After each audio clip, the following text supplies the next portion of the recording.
नमस्कार, मी प्रशांत सोनार. हितगुज या कार्यक्रमामध्ये आपलं स्वागत. या कार्यक्रमाच्या माध्यमातून आपण विविध आजारांविषयी, त्याच्या संदर्भातल्या प्रतिबंधात्मक उपायांसंदर्भात आपण चर्चा करत असतो. आणि तरीही आजार झालाच तर त्यावरील उपचार पद्धती कोणत्या आहेत, लक्षणं कोणती आहेत, याविषयी तज्ज्ञ डॉक्टरांकडून मार्गदर्शन घेत असतो. आणि आज देखील आपण याच पद्धतीचं मार्गदर्शन घेणार आहोत.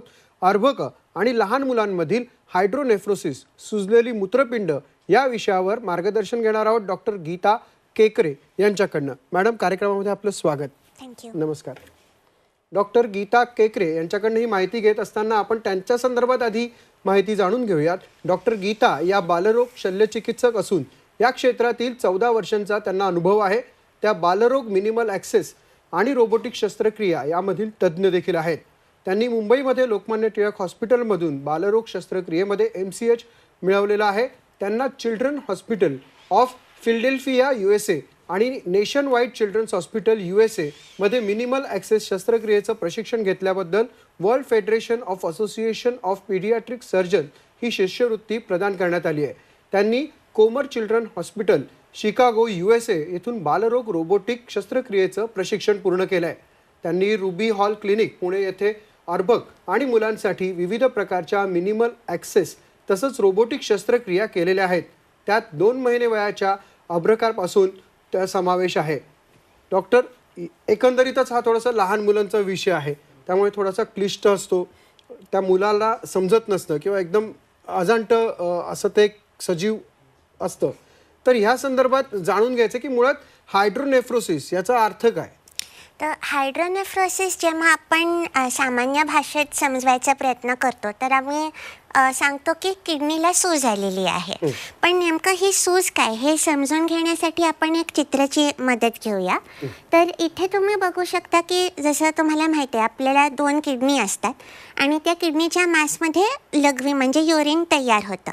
आता प्रत्येक किडनीमधनं एक नळी निघते ज्याला आपण युरेटर म्हणतो आणि ती नळी ते युरिनला किडनीपासनं युरिनरी ब्लॅडर म्हणजे मूत्राशयापर्यंत पोचवते.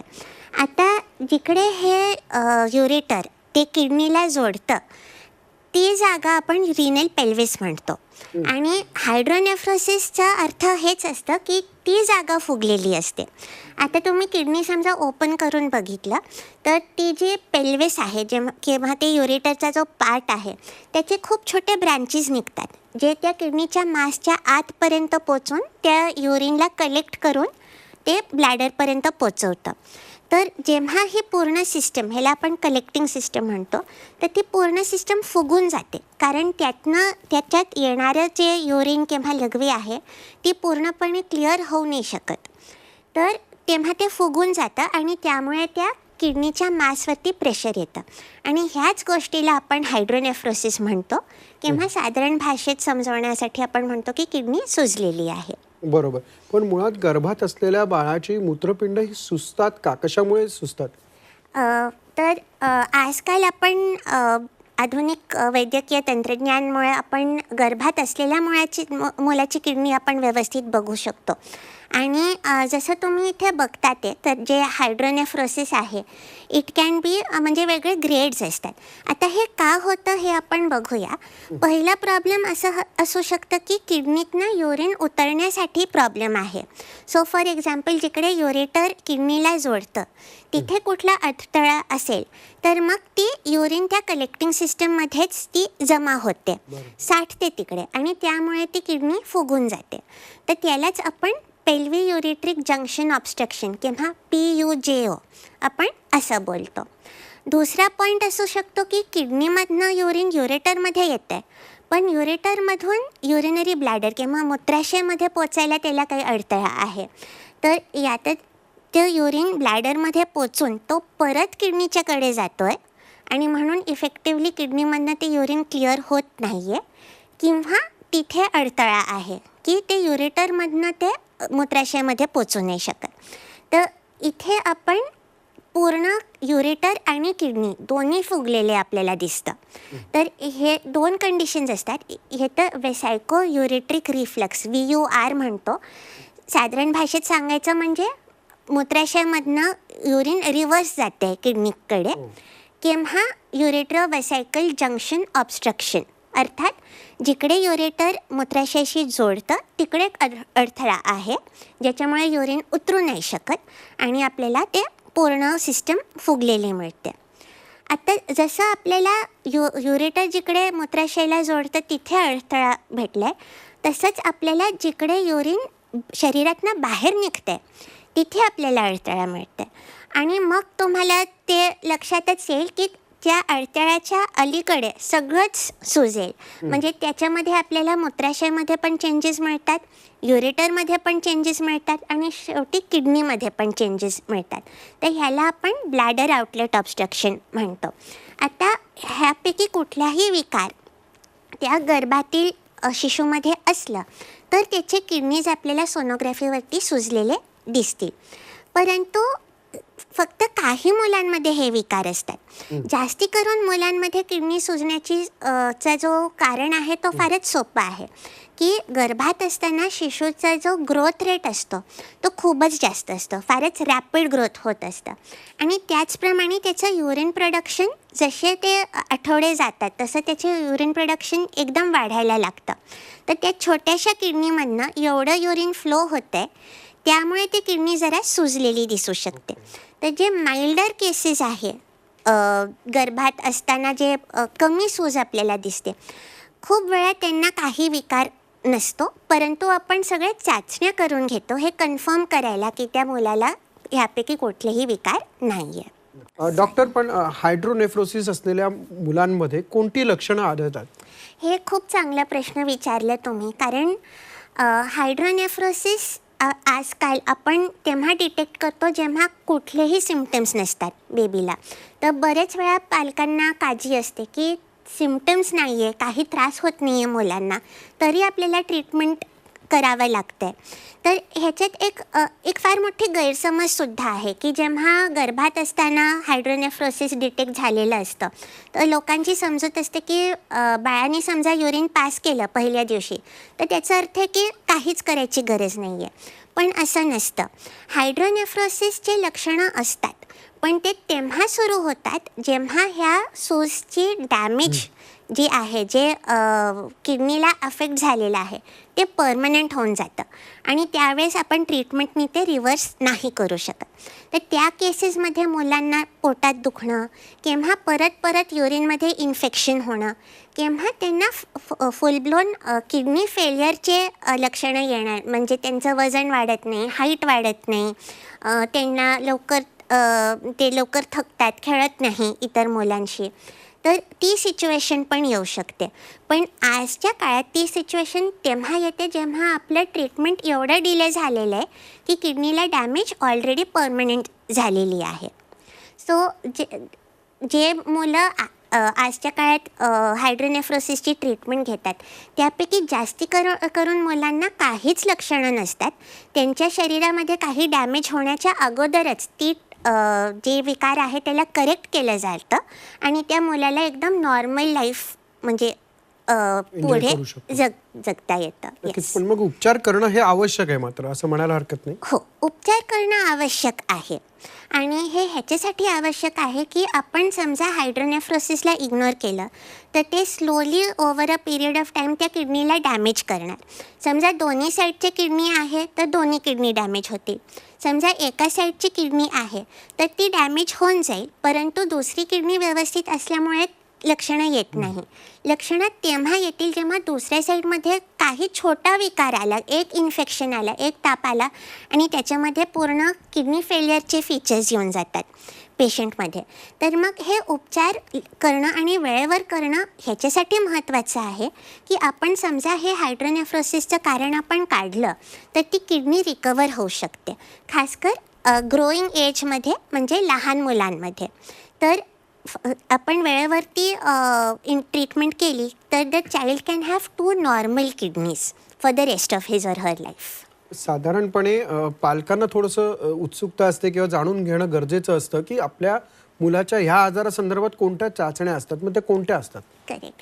तर चाचण्या ज्या असतात आपण युजली मूल जन्माला आल्यानंतर काही चाचणी आपण लगेच करतो, काही आपण थांबवून करतो. तर चाचणी आपण ह्याच्यासाठी करतो की एकतर आपल्याला बघायचं आहे की हायड्रोनेफ्रोसिस जे आहे ते किती सिव्हिअर आहे, म्हणजे किती फुगलेलं आहे, किडनीवरती जे मास आहे ते किती प्रेशरमध्ये आलेलं आहे, ही एक गोष्ट असते. हे आपल्याला सोनोग्राफीमधनं कळून येतं बरेच वेळा. सेकंड आपल्याला बघायचं असतं की युरिनमध्ये इन्फेक्शन आहे का, युरिन व्यवस्थित कॉन्सन्ट्रेट होतं आहे का, तर त्याच्यामध्ये आपण साधारण युरिनचे टेस्ट करतो. तिसरी गोष्ट जी आपल्याला बघायचं असतं हे आहे की जी किडनी सुजलेली आहे ती किती प्रतिशत काम करते. म्हणजे आपण समजतो की आपले 2 किडनी आहे, म्हणजे दोन्ही 50% काम करून एकत्र मिळून शरीराचं 100% काम करतात. परंतु जेव्हा कुठल्या किडनीवरती सूज आहे तर मग ही पॉसिबिलिटी असते की ती किडनी कमी काम करते. तर ती किती प्रतिशत काम करते हे जाणून घ्यायला आपल्याकडे रिनल स्कॅन्स म्हणून स्पेसिफिक टेस्ट्स असतात. ह्याच्या व्यतिरिक्त ह्या स्कॅन्समध्ये आपल्याला हे पण कळू शकतं की खरोखर तिकडे अडथळा आहे की ते आपण जसं म्हणालो होतो की रॅपिड युरिन प्रोडक्शनमुळे ती किडनी सुजलेली दिसते, पण ती ॲक्च्युली नॉर्मल असते. ही गोष्ट पण रिनल स्कॅन्सवरनं क्लिअर होऊन जाते. आणि ते आपण कसं करतो की आपण त्या बाळाला रेडिओ ॲक्टिव्ह ट्रेसर एक ॲडमिनिस्टर करतो, जे आपण पेट मशीनमधनं आयडेंटिफाय करू शकतो आणि ती किडनीमध्ये कुठे कॉन्सन्ट्रेट होते आणि कशी फ्लो होते ते आपण बघू शकतो. हे 3 बेसिक टेस्ट आपल्याला कुठल्याही हायड्रोनेफ्रोसिस केसमध्ये लागते. त्याच्याशिवाय आपल्याला सोनोग्राफीमध्ये इतर काही दिसलं आहे का, म्हणजे किडनीच्या बरोबर किडनीची युरेटर पण सुजली आहे का, किंवा ब्लॅडरमध्ये काही चेंजेस आपल्याला दिसतात आहे का, तर त्याप्रमाणे आपल्याला अजून टेस्ट करावे लागू शकतात. जसं एक मिक्च्युरेटिंग सिस्टोयुरिथ्रोग्राम म्हणून असतं, किंवा CT स्कॅन करावे लागू शकतात, किंवा MRI. डॉक्टर, एक टर्मिनॉलॉजी आहे PUJO, म्हणजे नक्की काय आणि या संदर्भात काय, म्हणजे उपचार असतात की काय असतं? तर PUJO त्याचा अर्थ असतं पेल्वी युरिट्रिक जंक्शन ऑब्स्ट्रक्शन. तर जसं ते त्याच्यातनं आपल्याला लक्षात येतं की जिकडे ती युरेटर त्या किडनीशी जोडते त्या पॉईंटला अडथळा असतो आणि त्यामुळे ते किडनीमधनं युरिन खाली उतरण्यासाठी त्याला अडचण असते. तर ती युरिन मग किडनीच्या आत त्या पेल्विसमध्ये त्याच्या कलेक्टिंग सिस्टममध्ये साचली राहते आणि जितकं ते साचणार तितकं ते किडनीच्या मासवरती प्रेशर एक्झर्ट करून त्या किडनीच्या मासला हळूहळू डॅमेज करू शकतं. तर आता PUJOला ट्रीट करायला आपल्याला द ऑप्शन इज सर्जरी. आपल्याला तो अडथळा काढून एक नवीन पेल्वी युरेट्रिक जंक्शन निर्माण करावा लागतो. तर आपण जो पार्ट युरेटरचा जिकडे तो किडनीला जॉईन होतो, जो नॅरो झालेला आहे, टाईट झालेला आहे, त्याला आपण बाय सर्जरी त्याला काढतो आणि ते जो हेल्दी युरेटर आहे आपण परत किडनीला जोडतो, ज्या प्रकारेने ते वाईड किंवा मोठा तोंड राहील त्याचं आणि युरिन सहजपणे खाली येऊ शकतं. तर ह्या सर्जरीला आपण पायलोप्लास्टी म्हणतो. डॉक्टर, तुम्ही सर्जरीचा उल्लेख केला, सध्या रोबोटिक तंत्रज्ञानाचा देखील वापर होतो, मग ह्यामध्ये होतो का तो? डेफिनेटली. रोबॉटिक तंत्रज्ञानाने लहान मुलांचा हायड्रोनेफ्रोसिस ट्रीट करण्यामध्ये खूप चेंजेस आणलेले आहे. म्हणजे आपण हीच सर्जरी करू शकतो, परंतु रोबॉट वापरण्याने आपण ही सर्जरी फार बारीक इन्सिजन्समधनं करू शकतो. तर फॉर एक्झाम्पल इकडे एक रोबॉटिक सर्जरी होते एक हायड्रोनेफ्रोसिसच्या पेशंटसाठी. तर तुम्ही बघू शकता पोटावरती एक मोठा चिरा च्या जागी तुम्हाला बारीक 8 मिलीमीटरचे इन्सिजन दिसतात आणि तिथनं आपण ते इन्स्ट्रुमेंट्स घालून आपण ते युरेटरला किडनीला व्यवस्थित जॉईन करू शकतो. तर रोबॉटनी आपलं ते प्रिसिजन ऑफ द सर्जरी ते फार वाढतं. कारण तुम्ही इमॅजिन करू शकता आपण 2-3 महिन्याच्या बाळामध्ये आपण त्याच्या किडनीच्या नळीला आपण जोडत आहेत, तर आपल्याला फार बारीक टाके वापरावे लागतात. तर ह्या टाक्यांवरती कंट्रोल घेणं, आपल्याला मॅग्निफाईड म्हणजे मोठा इमेज त्या किडनीचं मिळणं, 3 डिमेन्शनल व्ह्यू ऑफ द किडनी, हे सगळं आपल्याला रोबॉटमधनं मिळतं. ह्याच्याशिवाय आपल्याला तरी लहान इन्सिजनमध्ये जेव्हा आपल्याला सर्जरी करायची होती रोबॉटिक तंत्रज्ञानाच्या अगोदर, तेव्हा आपण लॅप्रोस्कोपीने करत होतो. परंतु रोबॉटिकनी लॅप्रोस्कोपीपेक्षा जास्त चांगले रिझल्ट्स दिलेले आहे आणि जास्त प्रिसिशन दिलेलं आहे. नक्कीच डॉक्टर PUJO हे अडथळ्यांशिवाय हायड्रोनेफ्रोसिस होऊ शकतो का? हो, डेफिनेटली. जसं आपण पहिले चर्चा केली की युरिनरी सिस्टममध्ये काय कारण आहे की ते युरिन किडनीमधनं क्लिअर होत नाही आहे, त्याप्रमाणे अनेक कारणं असतात हायड्रोनेफ्रोसिससाठी. तर हायड्रोनेफ्रोसिसचा बेसिक अर्थ हाच आहे की किडनीमधनं युरिन निघत नाही आहे शरीराच्या बाहेर. आता ते जसं आपण बघितलं, ब्लॅडरमधनं युरिन परत किडनीकडे जाते, सो रिफ्लक्स होतं आहे. तर त्याच्यामध्ये आपल्याला हायड्रोनेफ्रोसिस मिळतं. केव्हा जिकडे युरेटर ब्लॅडरला जॉईन होते तिकडे अडथळा आहे, त्याच्यामध्ये पण आपल्याला हायड्रोनेफ्रोसिस मिळतं. केव्हा ब्लॅडरमधनं युरिन बाहेर जात नाही आहे, तर त्याच्यामध्ये आपल्याला हायड्रोनेफ्रोसिससोबत युरेटर सुजलेले मिळतात आणि ब्लॅडर डॅमेज मिळतं. तर फक्त PUJO नाही, अनेक कारण असू शकतात एका किडनीमध्ये हायड्रोनेफ्रोसिस पण मग यावर उपचार कशा पद्धतीने परत केला जातो? तर उपचार परत इट डिपेंड्स ऑन की कारण काय आहे. सो फॉर एक्झाम्पल, जेव्हा VUR असतं, व्हेसिकोयुरेट्रिक रिफ्लक्स, तर त्याच्यामध्ये हायड्रोनेफ्रोसिस जे आहे, म्हणजे जे किडनीवरती सूज आहे आपण म्हणतो किंवा किडनीमध्ये प्रेशर आहे, ते खूप स्लोली प्रोग्रेस होतं. सो त्याच्यामध्ये मेन रिस्क काय असतं की ते खालचं युरिन परत वरती किडनीपर्यंत जाते, त्याच्यामुळे किडनीमध्ये इन्फेक्शन्स होण्याचे चान्सेस खूप असतात आणि इन्फेक्शन्सनी ते किडनी डॅमेज होतं, युरिननी नाही. तर त्या केसेसमध्ये आपला फोकस असतो इन्फेक्शन प्रिव्हेंट करण्याचा. कारण आपण हे पण बघितलेलं आहे की बरेच वेळा जे हे रिफ्लक्स असतं, जेव्हा आपण जे बाळ वाढतं त्याची हाईट वाढते, तर बरेच वेळा ही रिफ्लक्स आपल्याप बंद होते. तर त्या काळांतरमध्ये आपण फक्त इन्फेक्शन्स अवॉइड केले तर मग ते हायड्रोनेफ्रोसिस रिझॉल्व्ह होऊ शकतं. दुसरं केस आहे जिकडे युरेटरला अडथळा आहे ब्लॅडरच्या लेवलला. त्या केसेसमध्ये पण सुद्धा आपल्याला कालांतराने इम्प्रूव्हमेंट दिसू शकतं, पण जास्ती करून त्या केसेसमध्ये आपल्याला ते ऑपरेट करावं लागतं. तर त्याच्यामध्ये जसं आपण किडनीच्या इकडे आपण नवीन पेल्वी युरेट्रिक जंक्शन निर्माण केलं, तसंच आपण एक रिइम्प्लांट सर्जरी करून आपण ब्लॅडरच्या लेवलवरती त्या एक नवीन जंक्शन तयार करू शकतो, जेणे ते युरिन इझिली ब्लॅडरमध्ये पास होऊ शकतं. आणि ही सर्जरी पण आजकाल आपण रोबॉटिक तंत्रज्ञानाने करतो. तिसरं जे आहे ब्लॅडर आउटलेट ऑब्स्ट्रक्शन. हे आपण जरा अर्जंटली ट्रीट करतो. सो फॉर एक्झाम्पल, समजा एक बाळ जन्माला आलेला आहे आणि आपण युजली पहिले 72 आवर्समध्येच आपण तपासण्या करतो हे बघायला की हे ब्लॅडर आउटलेट ऑब्स्ट्रक्शन आहे की नाही. समजा ते आयडेंटिफाय झालं तर मग आपण विदिन द फर्स्ट वीक, म्हणजे ते बाळ 7 दिवसाचं व्हायच्या अगोदरच आपण ते ट्रीट करतो. तर ते ट्रीट करायला आपल्याला वेगळे ऑप्शन्स असतात. मोस्ट कॉमनली आपण एंडोस्कोपिकली ते जे तिथे जो पडदा असतो ते ब्लॅडरला अडथळा करणारा, त्याला आपण कापतो एंडोस्कोपिकली. कधीकधी आपल्याला वेगळ्या पद्धतीने ते ऑपरेशन करावं लागतं, बायपास करावं लागतं किंवा त्या ब्लॅडरला ऑल्टरनेटिव्ह आउटलेट द्यावं लागतं की ते युरिन एक आरामात निघून ते प्रेशर सिस्टममध्ये कमी होऊन जाऊ आणि सोबत इन्फेक्शन्स नाही हो. तर हायड्रोनेफ्रोसिसचे अनेक उपचार आहेत. मोस्ट कॉमन PUJO असतात, परंतु कारणाप्रमाणे आपल्याला ट्रीटमेंट करावी लागते. डॉक्टर, खरं तर वेळ संपत आली आहे, पण हायड्रोनेफ्रोसिसची शस्त्रक्रिया साधारण कोणत्या वयात केली जाते आणि डॉक्टर म्हणून काय सल्ला द्याल पालकांना अगदी थोडक्यात? सो हायड्रोनेफ्रोसिस खासकर जे PUJ ऑब्स्ट्रक्शन आहे त्याचं treatment is best done at 2 to 3 months of age. कारण किडनीची ग्रोथ मॅक्सिमम असते फ्रॉम 6 months to 2 years. तर तुम्ही त्याच्या अगोदर ते ऑब्स्ट्रक्शन काढलं तर किडनीला रिकव्हरीची बेस्ट चान्स मिळते. बाकी कारणांनी जे हायड्रोनेफ्रोसिस होतं त्याचं वय क्लिनिकल सिच्युएशनवरती डिपेंड होतं.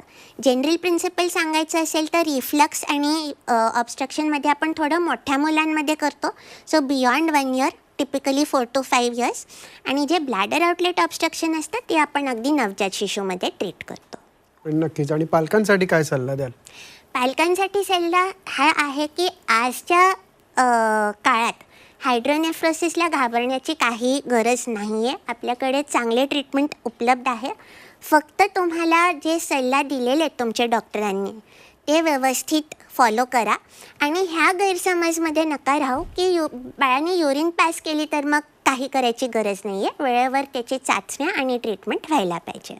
नक्कीच डॉक्टर, तुम्ही इथे आलात आणि खरं तर हे वेगळे आजार आहेत, म्हणजे त्याची नावं देखील वेगवेगळी असतात, पण मुळात नाजूक विषय आहे आणि या नाजूक विषयावरती तुम्ही खूप चांगल्या पद्धतीने मार्गदर्शन केलं, त्याबद्दल आपले आभार. धन्यवाद. इतकूच या कार्यक्रमात वेळ झाली. आता इथेच थांबण्याची. पाहत राहा झी 24 तास.